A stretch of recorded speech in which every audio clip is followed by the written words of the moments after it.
बिस्मिल्लाहिर्रहमानिर्रहीम। अस्सलाम वालेकुम नादरीन, आप यूट्यूब चैनल देख रहे हैं, मैं इमरान खान हूं। नादरीन, ऐसा लगता है कि पता नहीं फौज के ऊपर कोई हमला हो गया है या कोई ऐसी बात है। कभी कहीं रैलियां निकलवाई जा रही हैं, कहीं प्रेस कॉन्फ्रेंसेस करवाई जा रही हैं। DGISPR की प्रेस कॉन्फ्रेंस ने एक ऐसी शर्मिंदगी वाली सूरत हाल पैदा कर दी है कि अब उसे कवर करने के लिए कभी कुछ कर रहे हैं, कभी कुछ कर रहे हैं, लेकिन कवर हो नहीं रहा। कल मुस्तफ़ा कमाल और फारूक सत्तार वगैरह आए हुए थे। फैसल वाडा तो परमानेंट इसी काम पे लगे हुए हैं, अता तारड़ वगैरह भी। तो आज जो है वो तलाल चौधरी, फैसल करीम कुंडी और मरियम औरंगजेब वगैरह को लाया गया, मैदान में बिठाया गया।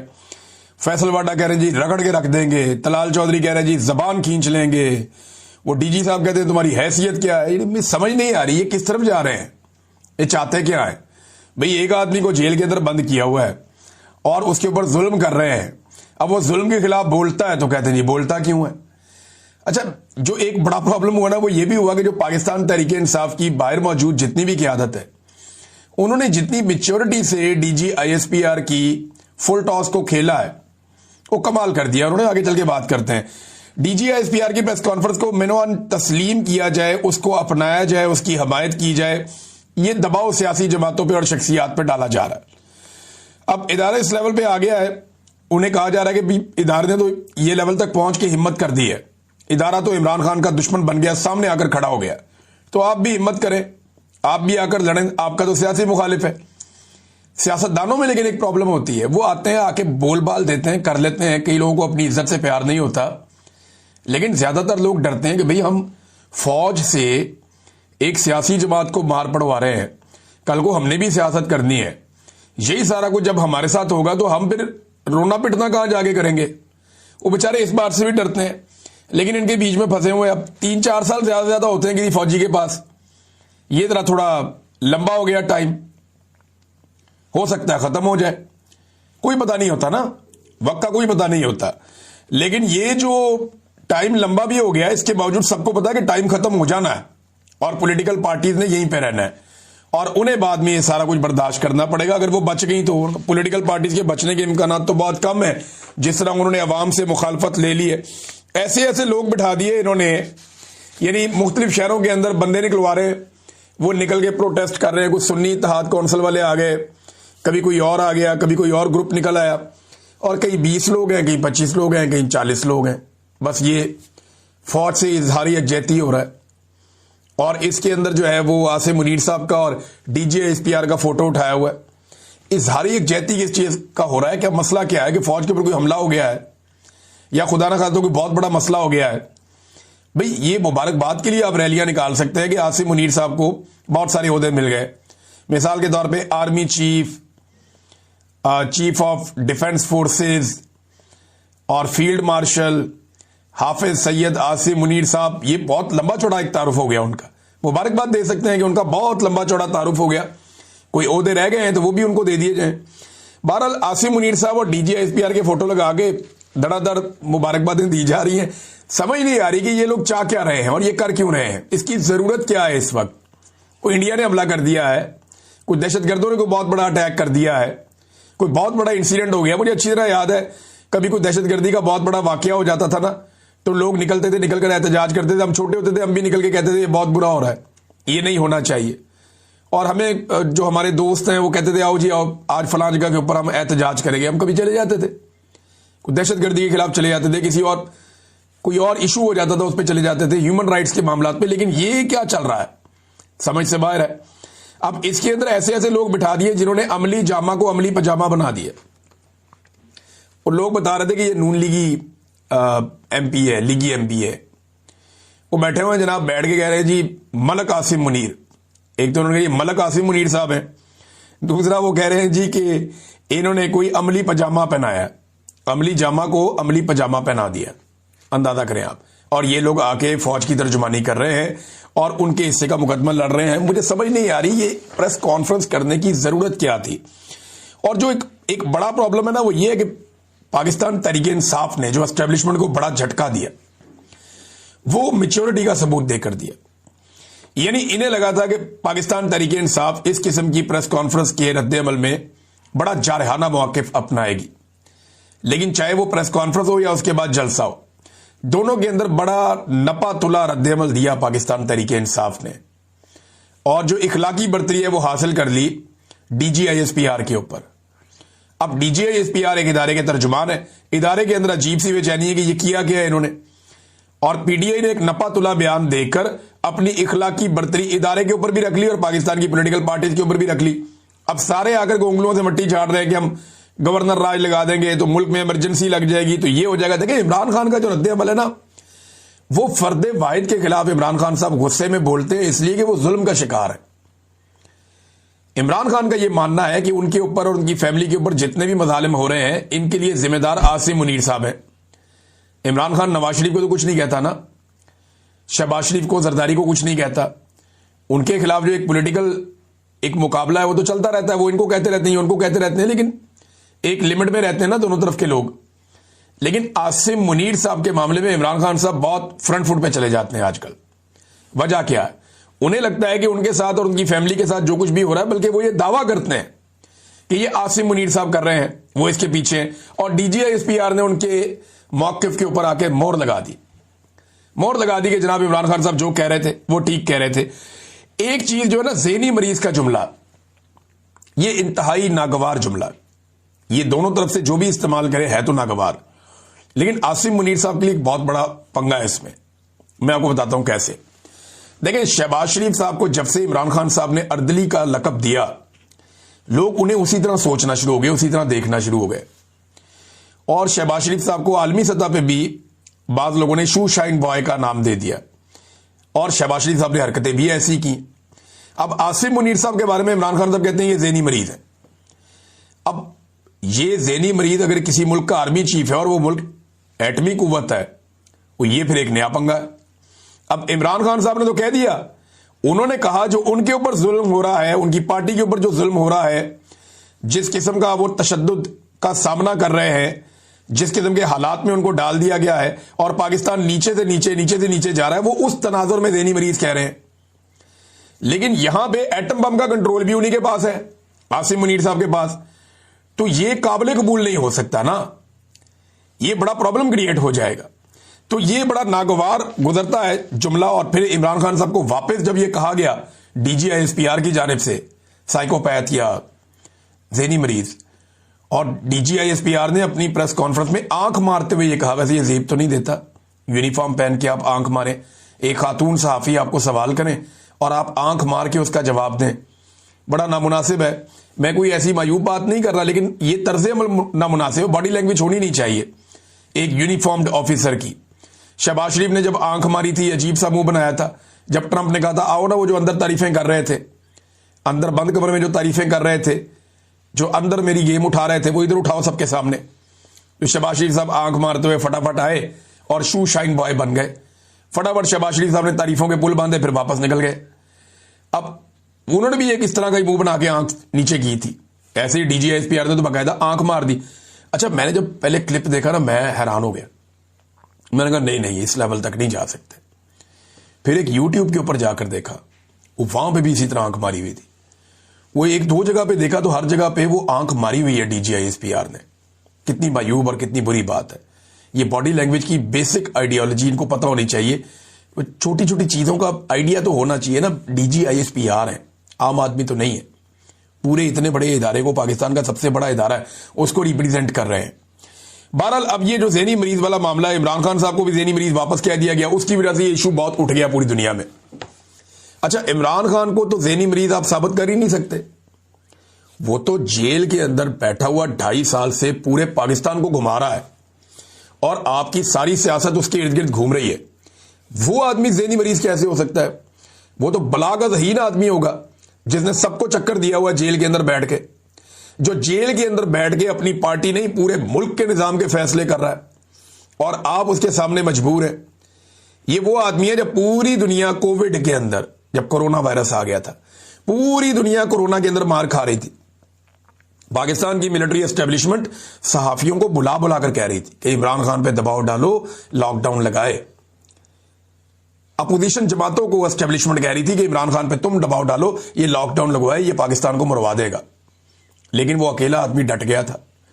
उसकी जहानत का आप यहां से अंदाजा करें कि पूरी दुनिया ने तारीफ की कि दुनिया में अगर कोई मुमालिक टॉप के ऊपर निमट सके कोरोना वायरस से, जिनकी हिकमत अमली सबसे बेहतर थी तो उनमें एक इमरान खान था।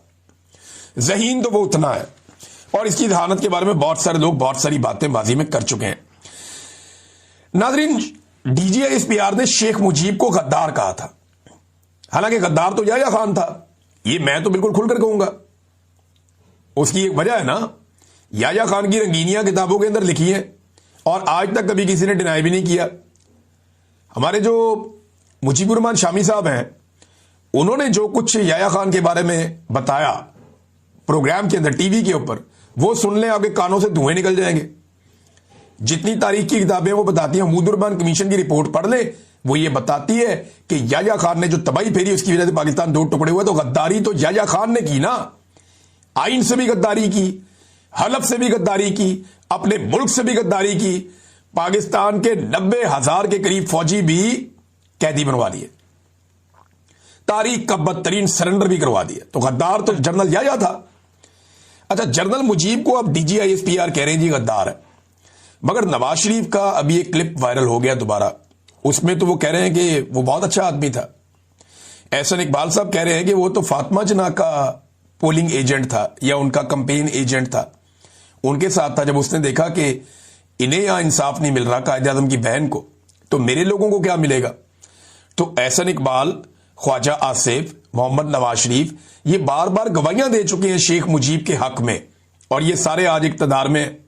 अब फैसल वाफदा जैसे लोग ये कहते हैं, या सुहेल वड़ाई साहब ने भी लिखा है कि एस्टेब्लिशमेंट के बाद सबूत आ गए हैं कि तहरीक इंसाफ जो है वो एस्टेब्लिशमेंट के या फौज के या मुल्क के खिलाफ है, लिहाजा अब उनको स्पेस नहीं दिया जाएगा। यार ये सबूत जो है ये नवाज शरीफ के खिलाफ भी थे, यही सबूत जरदारी के खिलाफ भी थे, यही सबूत बेनजीर के खिलाफ भी थे, यही सबूत बुगटी के खिलाफ भी थे, यही सबूत बाजा खान के खिलाफ भी थे, यही सबूत फातिमा जना के खिलाफ भी थे, यही सबूत जो है वो जुल्फिकार अली भुट्टो के खिलाफ भी थे।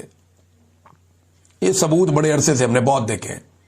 ये सबूत दिखा दिखा के खबरें चलवा देते हैं और टाउट्स उठ के चला भी देते हैं, और बाद में पता चलता है जनाब गेम कोई और है, खेल ही कोई और है। फिर उन्हीं के साथ जाकर बैठ जाते हैं। जब अवाम का डंडा आएगा ना, प्रेशर आएगा, तो इन्हें अपने घुटनों पे बैठ के इमरान खान को सलाम करना पड़ेगा। ये मैं जानता हूं, और ये होगा इस मुल्क में इंशाअल्लाह। अल्लाह रब्बुल इज्जत बहुत ताकतवर है, उसके सामने किसी की ताकत नहीं चलती। अगर अल्लाह ने इमरान खान को इज्जत दी है तो किसी वजह से दी है, ये बिला वजह नहीं है। फवाद चौधरी ने एक बड़ी अहम बात की। फवाद चौधरी साहब तनकीद का निशाना भी बनते रहते हैं लोगों की, वो फवाद चौधरी साहब का और लोगों का मामला, लेकिन उन्होंने एक बात बड़ी जबरदस्त की। उन्होंने कहा जब ये हुकूमत के वज़रा कहते रहे इमरान खान को माइनस कर दो, असल में माइनस इमरान खान का इस वक्त फार्मूला चलाया जा रहा है, किसी तरह इमरान खान को बाहर निकालो। यही काम 4 साल से कर रहे हैं, जो हो नहीं रहा। पूरा पाकिस्तान ही माइनस कर दिया पकड़ के, हर इदारा माइनस हो गया, हर एक की क्रेडिबिलिटी खत्म हो गई। नवाज शरीफ माइनस हो गया, जरदारी माइनस हो गया, पीपल्स पार्टी, PMLN, ANP, सारी जमातें, फजलुर रहमान सारे माइनस हो गए। इमरान खान को माइनस करने के चक्कर में वो माइनस नहीं हो रहा। अब जनाब फवाद हुसैन साहब कहते हैं, चौधरी साहब, कि जब हुकूमत के वज़रा कहते हैं कि तहरीक इंसाफ माइनस इमरान खान होगी, तो इसका मतलब ही क्या है भाई। तहरीक इंसाफ तो आपने 9 मई और 20 जून के दौरान ठुड्डे और मुक्के मार मार कर खत्म कर दी थी। अब तो इमरान खान है और अवाम है। तहरीक इंसाफ ना रजिस्टर्ड पार्टी है, ना इलेक्शन सिंबल है उनके पास, ना इनका कोई स्ट्रक्चर है, तो माइनस क्या करना है, वो तो है ही नहीं। ये जो ओहदेदार हैं इनको आज फारिग कर दें, इनकी जगह इमरान खान कॉलेज के लड़के लड़कियों को ले आएगा, वो तहरीक इंसाफ बन जाएंगे। वो कहेगा तो वो आगे आ जाएंगे। मेंबरान असेंबली का इस्तीफा कल इमरान खान ने दिलवाना है, आज आप दिलवा दें, इससे क्या फर्क पड़ता है। माइनस इमरान खान के वफाक पर असरात का भी तजजिया कर ले, हर काम गुस्से से नहीं होता। फवाद चौधरी समझा रहे हैं कि अब भी संभल जाओ, सियासतदानों को, PTI को, इमरान खान को उनकी स्पेस वापस लौटा दो। लेकिन मुझे लगता नहीं है कि इतनी एस्टेब्लिशमेंट को अकल है। वो अब क्योंकि नया नया ओहदा भी आसिम मुनीर साहब को मिला है, तो वो अपने तरीके से सोचेंगे। बैनुल अक़वामी सतह पे जब दबाव आना शुरू होगा तब चीजें बदलेंगी। शेर अफजल मरवत ने कहा जी कि गवर्नर राज लग सकता है, और उसके लिए उन्होंने एक वजह बताई है। वो कहते नहीं गवर्नर राज लगने की देर है, इन हाउस तब्दीली सामने आ जाएगी। यानी जैसे ही गवर्नर राज लगेगा, इमरान खान साहब के सारे जो MP हैं वो बागी हो जाएंगे। अब वो कह रहे हैं 30 से 35 लोग इन हाउस तब्दीली के लिए सामने आएंगे, ये मेरा ख्याल है। शेर अफजल मरवत, वैसे इमरान खान साहब ने बिल्कुल सही पहचाना था बंदा। उस वक्त बहुत सारे लोग हमायत करते नहीं, शेर अफजल मरवत बहुत अच्छा बंदा है, अभी भी बहुत सारे लोग हमायत करते हैं, मैं खुद भी कहता रहा हूं कि नहीं यार अच्छा आदमी है, लेकिन शेर अफजल मरवत ने साबित किया कि इमरान खान का विजन सबसे ज्यादा है। इमरान खान ने शेर अफजल मरवत को सबसे पहले पहचाना और सबसे पहले बताया कि ए बंदा ठीक नहीं है। उसके बाद से शेर अफजल मरवत साहब ने हर रोज साबित किया कि इमरान खान को नुकसान पहुंचाने का वो कोई मौका जाने नहीं देंगे, ऐसा बज़ाहिर दिखाई देता है। नाज़रीन, यहां फैसल वाडा साहब का नाम नया रख दिया पाकिस्तान तहरीक इंसाफ के लोगों ने, जो नामुनासिब है, टॉमी उनका नाम रखा है फैसल वाडा का। पीटीआई के लोग कह रहे हैं जी फैसल वाडा का नाम अब टॉमी है, क्योंकि फैसल वाडा ने खुद ही लोगों को यह नाम दिया। नामुनासिब है, अच्छी बात नहीं है, लेकिन पीटीआई के लोगों ने बताया कि फैसल वाडा का नया नाम टॉमी है और ये नामुनासिब है, ये अच्छी बात नहीं है। लेकिन फैसल वाडा ने ये खेल खुद ही शुरू किया था, अब वो बेचारे खुद ही इसका शिकार भी हो रहे हैं।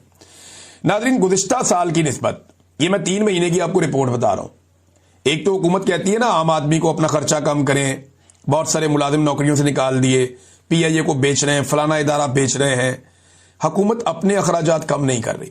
मैं आपको बताता हूं, ये सरकारी डेटा है, ये डॉन के ऊपर खबर भी छपी हुई है, मोहम्मद जुबैर साहब ने भी इस पर बहुत शोर मचाया।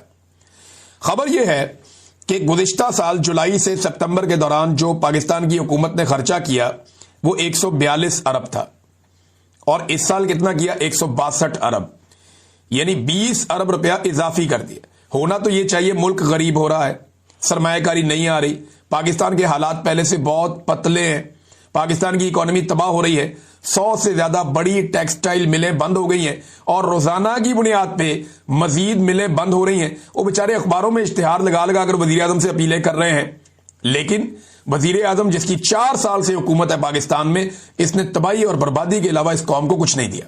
3 साल से आसिम मुनीर साहब बैठे हैं, उनके दौर में भी बदतरीन तबाही हुई है इकोनॉमी के मैदान में। तो अब बजाय इसके कि हुकूमती अखराजात कम होते, 142 अरब के बजाय 100 अरब कर लेते, नीचे ले आते। ये सिर्फ 3 माह के बता रहा हूं, जुलाई, अगस्त, सितंबर। अब 142 से बढ़ा के 162 कर दिए। अब अगले साल ऐसा लगता है ये और बढ़ा देंगे। तो पाकिस्तान आम पाकिस्तानियों को यह कहता है कि आप अपने अखराजात कम करें, आप अपने मेयारे जिंदगी को नीचे ले आए।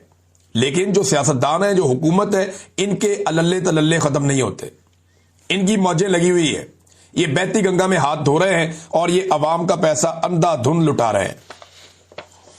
नाज़रीन, कल सुबह फैमिली जाएगी अडियाला जेल में मुलाकात के लिए, और इसके अलावा कुछ वकला की भी एक लिस्ट फराम की गई है कि इन्हें भी मिलवाया जाए।